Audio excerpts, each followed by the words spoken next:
Many thanks for joining us here on News Today to our very first story. And the Kolebu Teaching Hospital has today shut down 3 surgical clinics. Now, the closure is expected to worsen the plight of especially brain and spine tumor patients in dire need of urgent treatment. Now, it has been 2 years since the nation's premier hospital closed down its intensive care unit at the surgical department for renovation. The closure resulted in the death of a number of patients who needed treatment at the facility, including a 21-year-old student of the Kwame Nkrumah University of Science and Technology. Now, here's an account of a relative. My daughter, Abigail Usudiko, had a cervical spinal tumor in the neck. And sickle cells people discovered, and they referred us to the neurosurgery department. And we went to see a doctor. So he told us that unless they do a surgery and remove the tumor in the neck. So he gave us an appointment. And he said January 14, 2016. But that time was August 2015. So he made it plain to us that if the surgery takes a long period, it will cripple my daughter. So we were surprised from August to January, about 6 months, whilst you said if it takes longer. But we have no option to agree because he said that is the next available time to do the surgery. So in 4 weeks, my daughter get crippled. I came to him several times. I think I came to him twice to show the condition, and he still insisted that there's nothing he can do about it. So I consulted other doctors who knew him and called him, and he said because I have consulted other doctors and he knows them, he's only considered and push from 14 January to 29th October for the surgery. And God willing, when the 29th October came, we went there. They said the beds are full, there's no room. So we should go and come on the 2nd of November. So on the 2nd November, when we came, they gave us an admission. And they started prescribing medicine and other tests, which we went and paid for all of them. And they said the temperature was too high for the surgery. So unless they treat the temperature to come down. And within the period from 2nd November to 12th November, they were unable to treat the temperature to come down for the surgery to go on. But within this period too, they prescribed medicines that we bought a tune of 10,000, which went into drugs, but still they didn't do the operation, and my daughter died. Dr. Hadi Abdallah is a representative of resident doctors in Ghana. He's also with the neurosurgery department of the Kolebu Teaching Hospital. He's been speaking to Joy News about how the closure of the facility's intensive care unit is affecting healthcare delivery. The ICU is very important, especially for all the surgical disciplines and at times the medical discipline as well, because the ICU is where critically ill patients that we've operated on are recovered before finally transferred to the ward where they recuperate and then sent home. So it forms a critical part of surgical management of patients. Some of the patients may even directly be brought straight to the ICU. Currently in Kolebu, the ICU for the hospital, which has about 12 beds, 6 for intensive care units and then 6 for HDU. has been undergoing renovation for almost 2 years, a day back as 15 February. So we've actually done 2 years now. And so it's only the recovery ward of the surgical theater which is currently functional. And we have patients from the obs and gynae, emergency or the labor ward. We have all surgical patients who are operated on, who also are sometimes sent to the ICU. So now the recovery ward, which basically was established to take care of patients who have had their normal surgery and need to be recovered for 1 or 2 hours, is now also serving as an ICU. And because of that, once you have 4 patients who need ICU care and they occupy the beds of the recovery ward.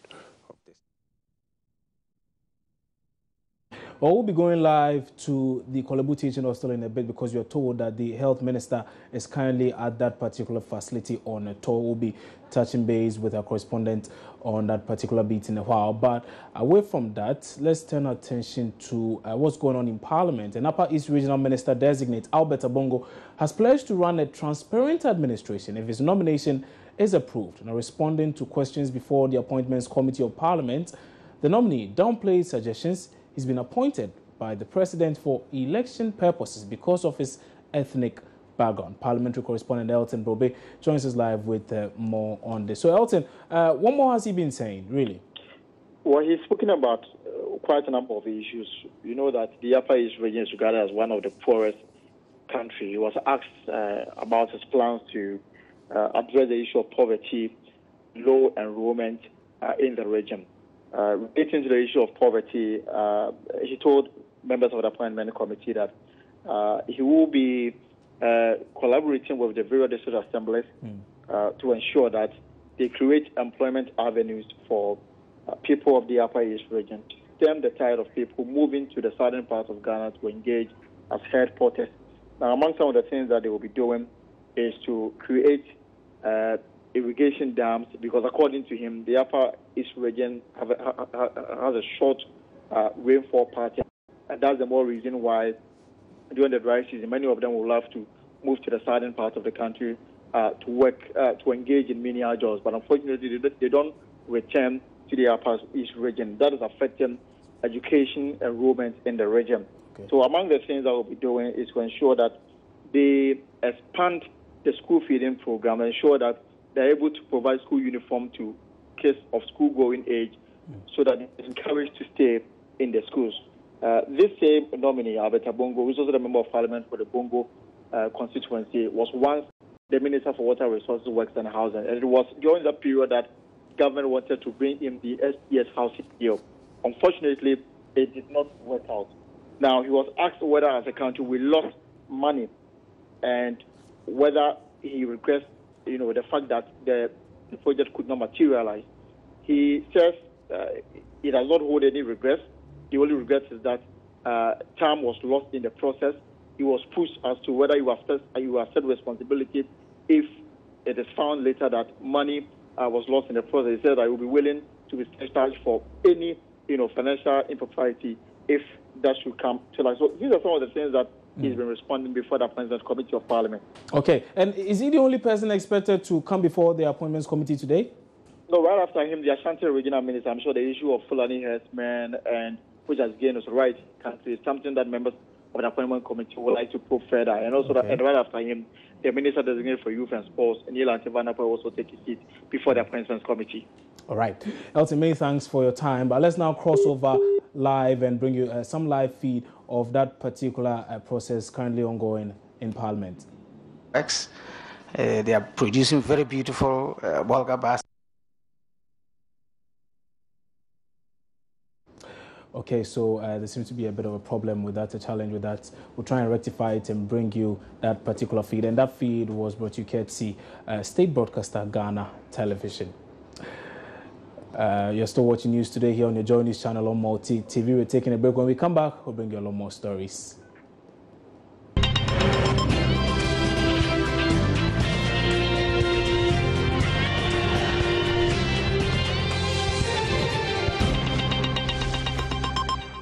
Many thanks for staying with us here on News Today. Now, a handing over ceremony of the National Youth Employment Program in the Northern Region has turned chaotic, compelling police to fire warning shots and call for reinforcement. Now, it's unclear the reason for the chaos, but joining me on phone now with details is Northern Regional Correspondent Martina Bugre. So, Martina, tell us exactly what triggered this chaos in the first place. What happened was there was a short ceremony this morning for the handing over ceremony of the newly appointed director of the Youth Employment. So he came with his supporters for the program, and when his supporters were leaving the venue, the Regional Coordinating Council back to town, another group had also come to petition the regional against his appointment. It resulted in verbal exchanges, and they started pelting stones at each other. The police were called in, and when they came in, they started firing warning shots to disperse them. But they still kept on pelting stones, and so the military was called in. As soon as they saw the military approaching, they started running away. That's basically what happened this morning at the Regional Coordinating Council Center. Okay, so have any arrests been made following this incident? One person was picked into the police vehicle, but it's unclear whether he's going to be sent to the police station or not, because they were still stationed at the place before I left. Okay, and do we know whether or not any person sustained injuries, probably serious enough, to get them hospitalized or anything of the sort? No one sustained injury. Okay.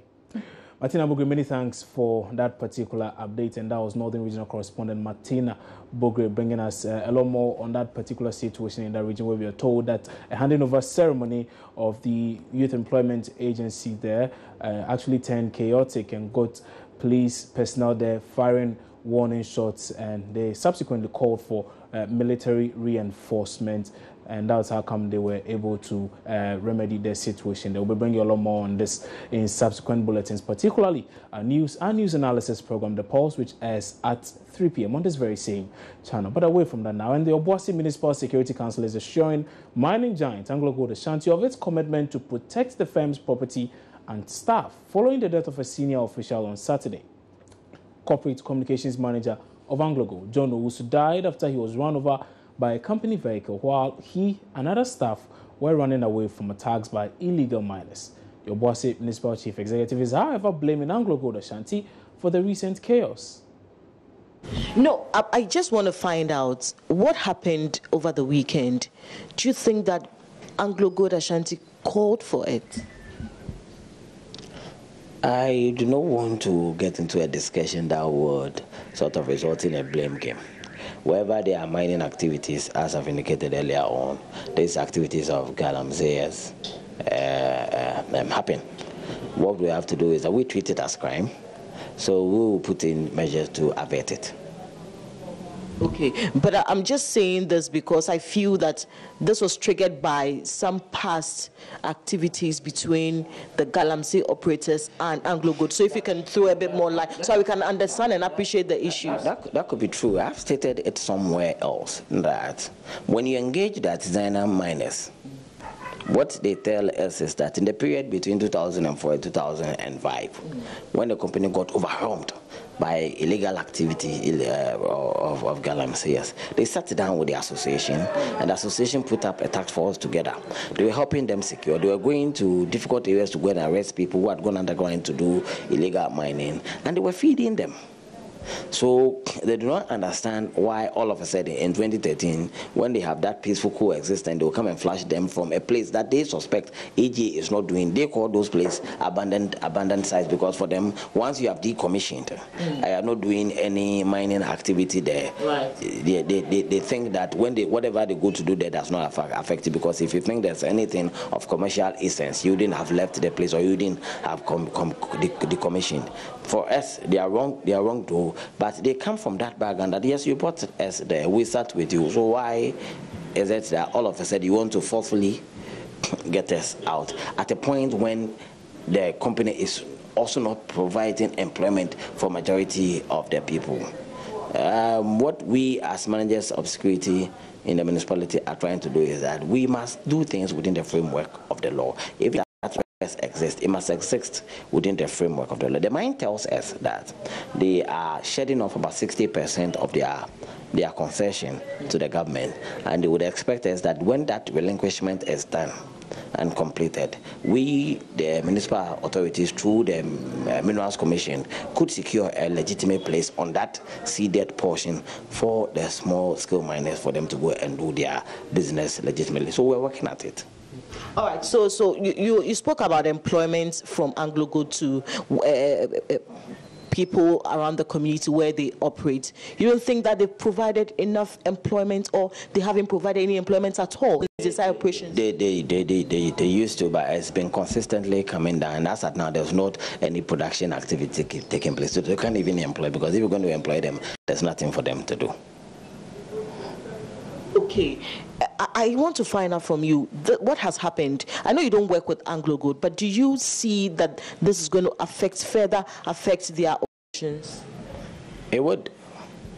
It would. In what way? If we do not sit up and do what is right, it would.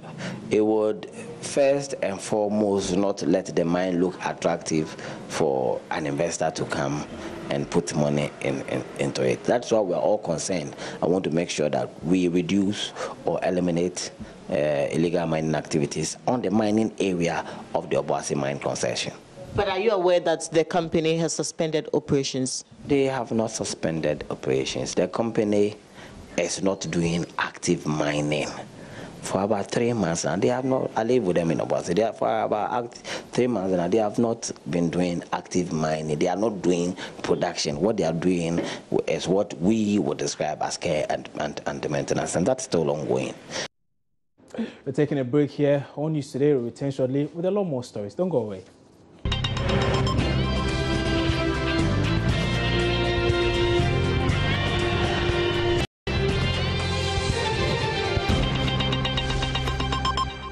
Many thanks for your time here on News Today. Let's now return to that earlier story brought to you from Korle Bu. And like I mentioned to you earlier, we were told that the health minister is actually there, and indeed he is actually on a tour.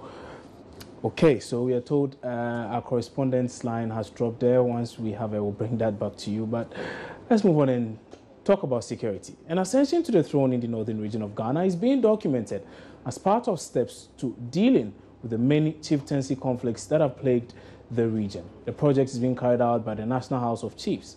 Names of persons eligible to become chiefs will be documented as part of the process to make it clear who becomes a chief and at what time.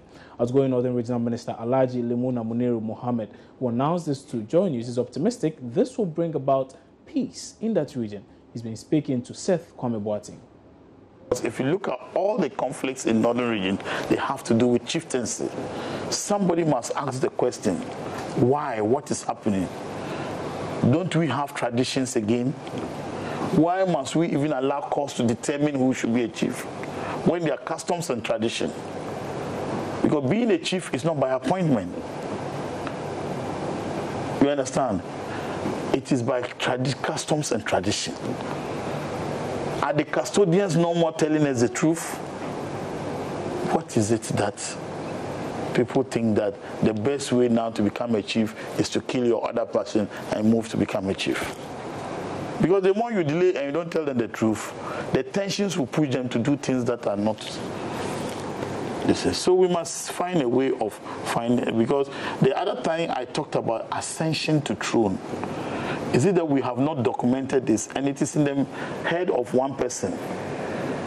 And every human being has his own weaknesses. Maybe with a little influence, they are not able to tell us the truth. But if it was something that was documented, everybody knows that after Kwame Boateng, it's Muniru who is coming. Nobody challenges it. So this is something the House of Chiefs should consider immediately. Yeah, I'm told there's a project being done by USAID with them to see how they can document certain customs and traditions in terms of ascension to thrones, so that it is clear that this is what is supposed to be done in this traditional area. Everybody knows it. The little deviation from the norm, you are held responsible. While a number of steps are said to have been initiated to get the people to return their arms and ammunition. And indeed, government introduced what it called the cash for arms, where persons in possession of guns were to voluntarily return them for cash. But Alhaji Limona Muniru seems to have a lot of problems with that particular situation. This idea of going to say you are giving money to people, I mean, we've gone past that. We've gone past that. Nobody will do that. You understand? Nobody would. Do you know the amount of money they used to buy the guns? Then you go and give a peanut and say they should bring it and take it. That doesn't work. That doesn't work. We should run away from that. We should be strategizing as security men. What can we do again besides just giving money to people to bring out arms? It cannot work. So what do you think we can do? I'm not an expert in security. All I'm saying is that they should go back to the drawing board. That's right. And come out with new ideas. Now, food scientists say one of the surest ways of addressing malnutrition in Ghana lies in the consumption of the orange flesh sweet potato. Now, apart from the crop source of carbohydrates, it is rich in beta-carotene, a prerequisite for vitamin A, which is very good for the sight of children and nutrition. Unfortunately, sweet potato is a neglected crop in Ghana, and policymakers do not place much priority on it. Mahmoud Mohamed Nuruddin has been speaking to some scientists on the issue and has come through with the following report. 50% of death among children in 2015 was attributed to malnutrition. 1 out of 5 children under age 5 suffers stunted growth due to malnutrition. Even though it is one of the world's serious problems, malnutrition remains one of the least addressed health problems. Food scientists say potato can help reduce malnutrition drastically. Trying to promote orange flesh sweet potato, all because of the high beta-carotene that it contains. And this beta-carotene can be converted to vitamin A. And you know, in our country and in Africa, we have a lot of vitamin A deficiency issues. So we want to promote this orange flesh sweet potato that has high beta-carotene and therefore be able to combat vitamin A deficiency. And we believe that upon all the research, upon all the trials, the farm and all that, and upon all the promotion, if people do not eat them, I mean, we are doing more or less, of course, 90 work. So what we want to do is I want to show people the simple ways we can use sweet potato in our homes, in our communities, in our schools, in our own usual foods that we prepare. Like today we are doing mpoto, we are doing fried rice with the leaves, we are doing stew with the leaves, and then we are also doing baby porridge. Though sweet potato is a climate-smart crop, which can withstand climate change variation, farmers are yet to realize its potential, while policymakers pay little attention to it. It's a neglected crop in the sense that policymakers have not paid attention to it. And so I think many people in Ghana can remember the day when they were kids, there was sweet potato around. There was more sweet potato than there is now. And why is that? Because for a number of reasons, because of that sort of neglect in some ways, it has now sort of dropped out of the system, right? So it needs that kind of attention to push it up, to boost it up, to have varieties that are resistant to diseases, to have it on the extension agenda, to have it on the... It's not enough just to have the research coming out with a few varieties, so it's not totally neglected. Of course, there are a number of passionate people and there are organizations that have been supporting it, but we can see the reality that somehow it's not super readily available. Participants at the workshop were taken through various aspects of preparing potato as a diet, from boiling, roasting to making paste, among others. Sweet potato has been proven to have low glycemic index. Low glycemic index means that its starch, or when you digest it, it is released. The sugar content or the sugar content of it is released gradually into the blood stream. So it is not as fast as eating normal sugar. Not true. It is just a myth that it increases diabetes and all that. There is no truth about it. And it has high fiber, which we are actually encouraging those who are diabetic to take. I think that, traditionally we eat most of our meals in non-sweet form. So a lot of people would wish to have something that is not sweet, as I said. But we are also trying to let them know that you can incorporate sweet potato, because what we use, ripe plantain, it's sweet, and we eat it with beans. In the same way, you can eat sweet potato with beans. Mahmoud Mohammed Nuruddin's report from the Ashanti region. You are watching News Today here on your Joy News channel on Multi TV. Time now for some business with John Amwako.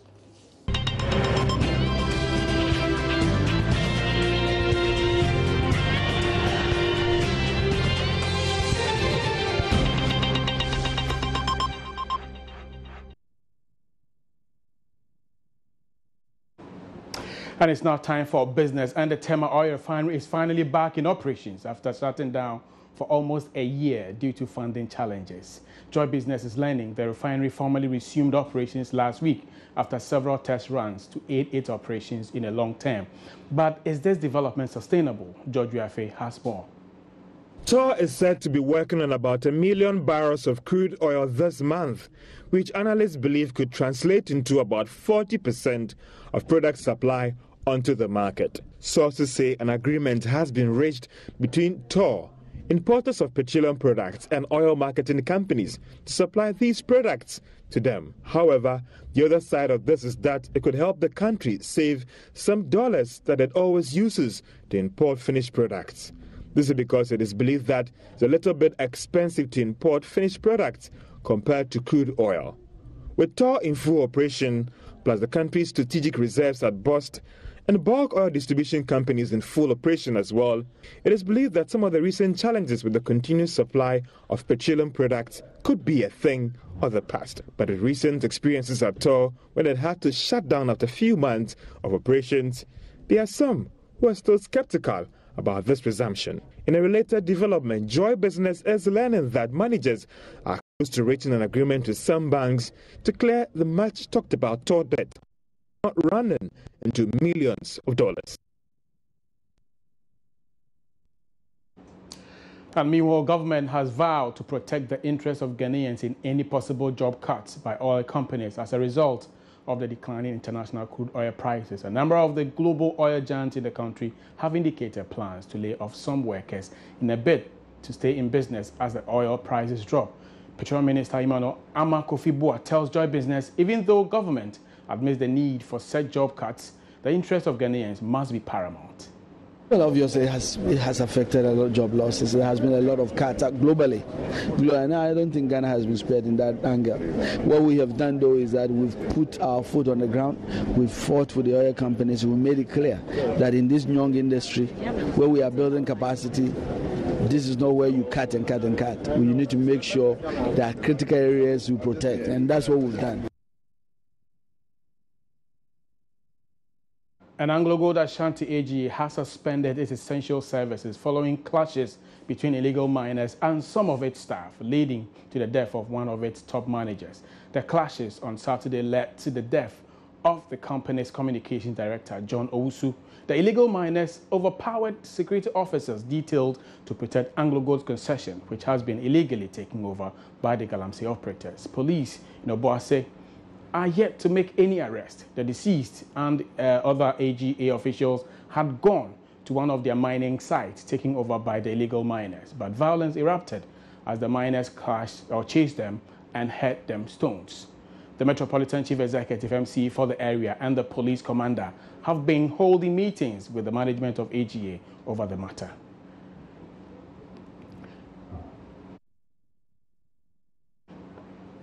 And that will be it for business. But you can also join us at exactly 1 p.m. for the marketplace for more on business. My name is John Kojo Amwako. Stay tuned.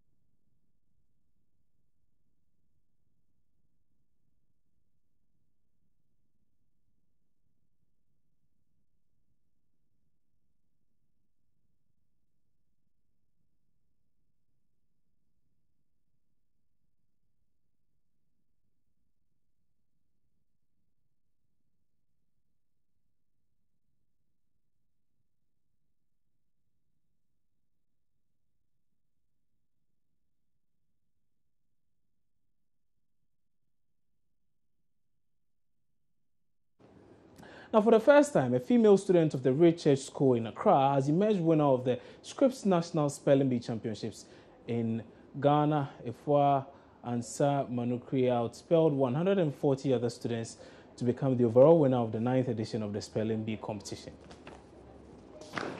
Speller number 34, Richard School. You made it. Congratulations. Then it was time to sieve out the overall winner with 6 boys and a girl in the final round. And Ifwa Menukre made her school and parents proud. Really happy. Like, it feels like a dream right now because I never expected this to happen. This is not the first time Ifwa has participated in the National Spelling Bee Championships. She has been here 3 times already, but this is the first time she's made it this far. I think that what actually made it for me was my knowledge of root words, which are like the building blocks of words. You know, they come together to make the word. And so when you know more and more of such words, well, you find spelling words, well, very easy. Emil Abagri of St. Mary's Child School and Lord Awingo of the University of Cape Coast Primary School came second and first runner-up respectively. Visually impaired Emmanuel Samwa, representing the Ekropon School for the Blind for the 3rd time at the National Championships, came in 6th place. He was not the only one who represented at the championships though. He came with 7 other schoolmates. They are visually impaired from children, really, who are at the heart of it. They are children. It's what we all forget. And no one wants to be excluded from the society in which they live, especially when it comes to activities such as this, especially when it comes to children. So for us, for the last 5 years, we've chosen to work with the Ekropon School for the Blind to prove a point. We actually want to see if we can work with those who are hard of hearing as well, because again, we believe that they communicate anyway. They communicate either by hand language or sign language. So we should be able to inculcate that in the spelling as well. Ifwa will represent Ghana at the 89th Scripps International Spelling Bee in Washington, D.C., USA later this year. Congratulations! Wow, wow, wow!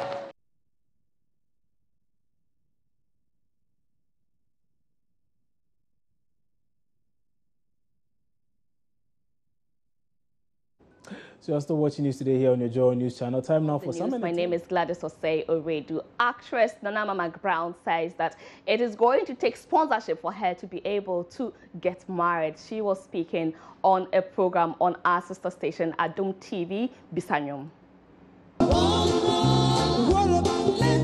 Are you married now? Oh, Davy, I'm okay.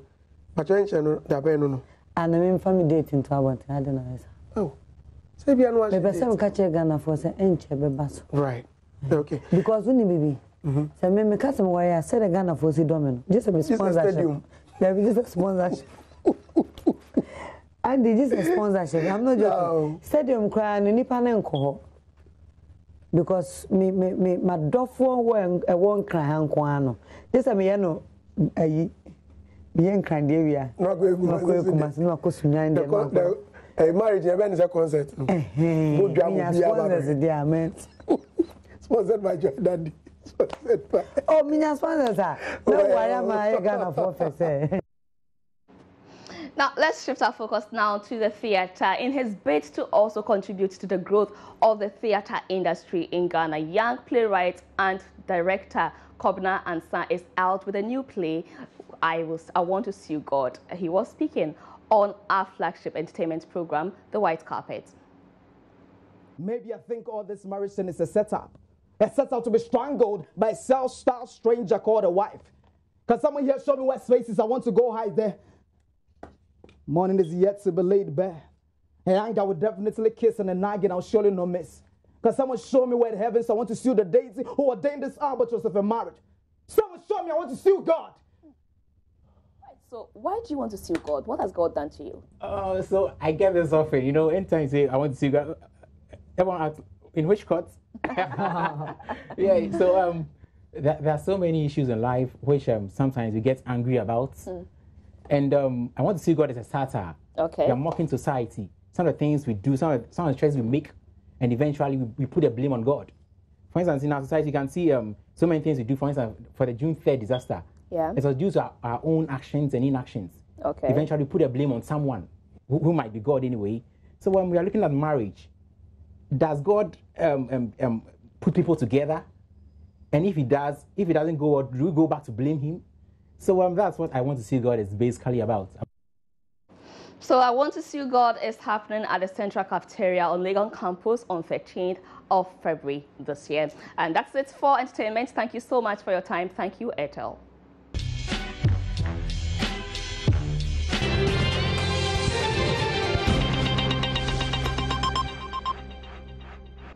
And that's how we wrap up on News Today this afternoon. My name is Kwabena Chenchehini, but remember, there's more news when you visit myjoyonline.com. John Omwako comes up next with the marketplace. Many thanks for your company.